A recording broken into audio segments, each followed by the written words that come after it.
ہمارا نفس کہتا ہے یہ جسم میرا ہے، میری ملکیت ہے، اٹس مائی ڈومین، میری خواہش پوری کرنی ہوگی.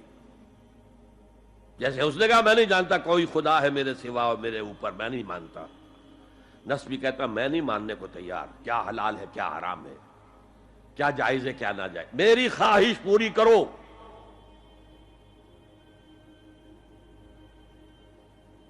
اس کے خلاف جہاد، یہ پہلی منزل کا جہاد ہے. اور آپ کو معلوم ہے 3 منزلہ عمارت ہے، تو بلند ترین تو ہے تیسری منزل، اہم ترین ہے پہلی منزل. پہلی منزل بنے گی تو دوسری بنے گی، دوسری ہوگی تو تیسری بنے گی نا. پہلی منزل یہ ہے اور اہم ترین یہ ہے. اسی لیے مولانا روم نے کہا نفس ماں ہم کم ترس فرعون نیست، میرا نفس بھی فرعون سے کم نہیں ہے، لیکن ایراعون نیست، اس کے پاس لاؤ لشکر تھا. اس نے زبان سے بھی کہہ دیا تھا انا ربکم الاعلی، میں ہوں خدا. میرا نفس بیچارہ اس کے پاس کوئی لاؤ لشکر نہیں، زبان سے تو یہ کچھ نہیں کہتا، اندر یہی کہتا میں بادشاہ ہوں اس وجود کا، میری مرضی پوری ہو. تو اسٹرگل اگینسٹ دس بیسر سیلف، ایک سیلف ہے اونچی سیلف، خودی، انا، ایگو، اور ایک ہے یہ بیسر سیلف، ہمانی جبلتیں جو اندھی بہری ہیں، جو حلال اور حرام سے انہیں کوئی غرض نہیں، ان کے خلاف جہاد کرنا. آپ نے فرمایا صلی اللہ علیہ وسلم المجاہد من جاہد نفسہ، اصل مجاہد وہ ہے جو اپنے نفس کے خلاف جہاد کر سکے. تمہارے اندر یہ دشمن تو بیٹھا ہوا ہے، تکڑا ہے، تمہیں کنٹرول کر رہا، چلے آؤ باہر کے دشمنوں سے جہاد کرنے کے لیے. تم نے ٹانگے کو گھوڑے کے آگے باندھ دیا. اور ایک دفعہ حضور سے پوچھا گیا ای الجہاد افضل یا رسول اللہ، اے اللہ کے رسول سب سے افضل جہاد کون سا ہے؟ فرمایا ان تجاہد نفسک فی طاعت اللہ، اپنے نفس کے خلاف جہاد کرو، اسے اللہ کا مطیع کرو. یہ جو اندر کی کشمکش ہے، کشاکش ہے، یہ جہاد فی سبیل اللہ کا نقطہ آغاز، اللہ کا مطیع بنانا ہے نفس کو.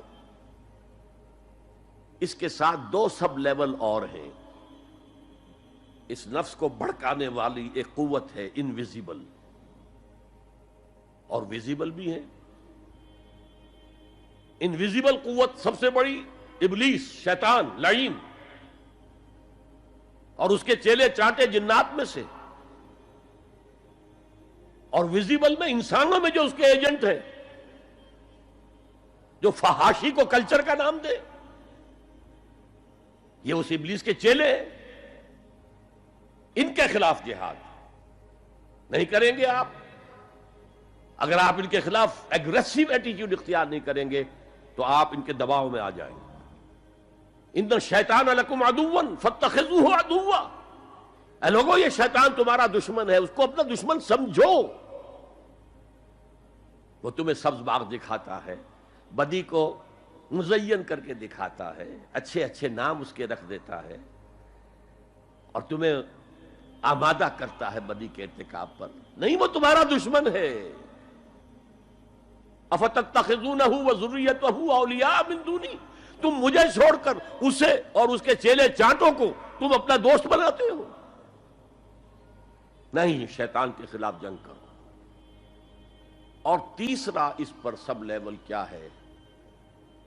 معاشرہ اگر بگڑا ہوا ہے، اس کا عمومی رجحان برائی کی طرف ہے، تو سوشل پریشرز آپ کو ادھر دھکیلتے ہیں. جیسے کہ اگر کوئی موب جا رہا ہے تو اس کے ساتھ چلنا تو بہت آسان ہے، وہ خود ہی آپ کو دھکیلتا ہوا لے جائے گا. اس کے خلاف چلنا بہت مشکل کام. ہو سکتا ہے آپ بڑی زور لگا کے 4 قدم آگے بڑھیں، پھر کوئی ریلا آئے 10 قدم پیچھے لے جائے.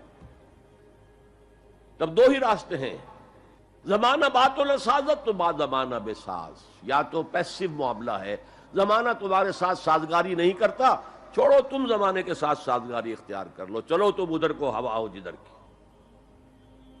ایک یہ ہے کہ نہیں، زمانہ بات و سازت تو بعد زمانہ ستیس، زمانہ اگر تمہارے ساتھ سازگاری نہیں کر رہا تو زمانے سے جنگ کرو، لڑو، ریزسٹ کرو۔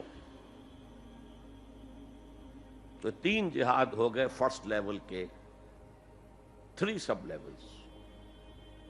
نفس امارہ، اڈ، لیبیڈو، نفس حیوانی کے خلاف جہاد،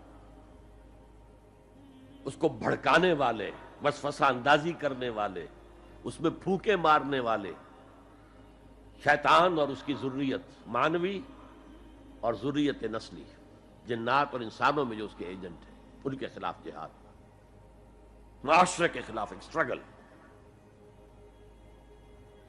اب یہ 3 جہاد آپ نے کر لیے، اللہ توفیق دے ہم میں سے ہر ایک کو، تو اب یہ جہاد آپ کے جسم سے باہر نکلے گا، خارج میں آئے گا۔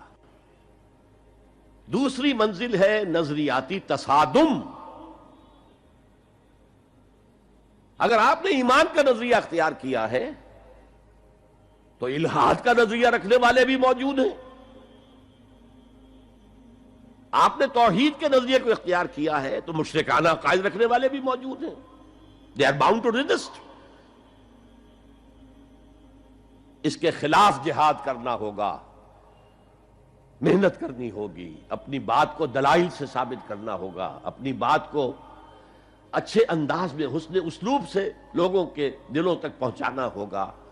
ظاہر بات ہے وقت لگے گا، جان کھپے گی، اور اگر آپ انتہائی سنسیئر ہیں، یہ آپ کا ایک لائف لانگ اور ہول ٹائم جو ہے آپ کی انگیجمنٹ ہوگی ہے۔ اینڈ ٹائم از منی۔ جہاد بالمال، جہاد بالنفس۔ دین کی بات پھیلانا صدقہ جاریہ ہے۔ ثواب کی نیت سے ویڈیو کو شیئر ضرور کیجیے۔ جزاک اللہ۔